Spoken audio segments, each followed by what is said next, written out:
अस्सलाम वालेकुम दोस्तों, कानून क्या कहता है एक और व्लॉग में तैयब इजाज़ आपकी खिदमत में हाजिर। आज की वीडियो बड़ी इंफॉर्मेटिव है जिसमें हम जिक्र करेंगे कि जराइम मुतल्लिका अफवाज क्या हैं और कौन सी दफ़ात के तहत अगर आप कौन सा एक्ट करें तो फौजदारी मुकदमे आपके ऊपर कैसे चल सकते हैं, कौन सी दफ़ात के तहत आप पर मुकदमा चल सकता है और आपको जो है सज़ा भी दी जा सकती है। और जो भी जुर्म है उस जुर्म की सेहत क्या होगी, वो जुर्म करना कौन सा अमल ऐसा होगा जिसको हम समझेंगे कि ये जुर्म सरज़द हो गया है। सबसे पहले फौजदारी मुकदमात की बात करें। जराइम मुतल्लिका अफवाज दफ़ा 131 के तहत फ़ौज में बगावत कराना या किसी सिपाही या खलासी या हवाबाज को अगवा करना कि वो अपनी खिदमत मनसबी अंजाम ना दे। सज़ा उसकी क्या है? उम्र कैद या 10 साल और जुर्माना। ये काबिल दस्तअंदाज़ी जुर्म है, ये नाकाबिले ज़मानत जुर्म है। वो तमाम तर लोग जो किसी भी तरीके से फ़ौज में बगावत करवाने के मुर्तकिब होते हैं तो उस पर लग सकती है दफ़ा 131, जिसके तहत आपने किसी भी सिपाही को या खलासी या हवाबाज को आपने उससे बगावत करवाई या उसको अगवा करके किया ताकि वो अपनी मनसबी खिदमत अंजाम ना दे सके, तो आप पे दफ़ा 131 के तहत कानूनी कार्रवाई की जा सकती है, जिसकी सज़ा उम्र कैद हो सकती है, जिसकी सज़ा 10 साल कैद हो सकती है। दफ़ा 132 ये कहता है कि बगावत में आनत करना, अगर बगावत इर्तकाब आनत के सबब से अमल में आए सज़ाए मौत या उम्र कैद या 10 साल और जुर्माना काबिल दस्तअंदाज़ी नाकाबिल ज़मानत।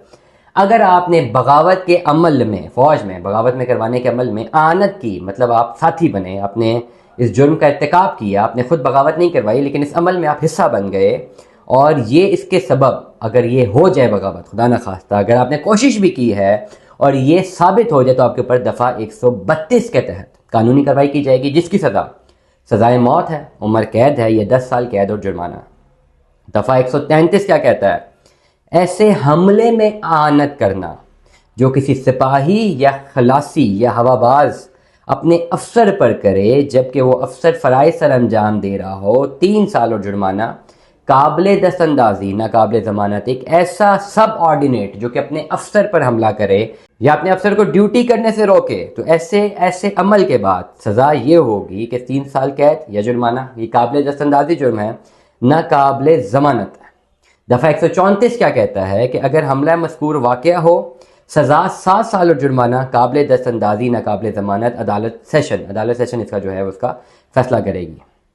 दफ़ा 135 जो कि बड़ी इंपॉर्टेंट है कि किसी सिपाही वगैरह के फ़रार में आनत, सज़ा 2 साल या जुर्माना या दोनों, काबिल दस्तअंदाज़ी काबिल ज़मानत। किसी सिपाही को फ़रार करवाने में अगर आप कामयाब होते हैं, खुदा न खास्ता अगर आप इस जुर्म में मदद करते हैं तो आपके तहत आपके ख़िलाफ़ दफ़ा 135 के तहत फौजदारी मुकदमा चलाया जा सकता है, जिसमें आपको 2 साल कैद या जुर्माना या दोनों हो सकती हैं।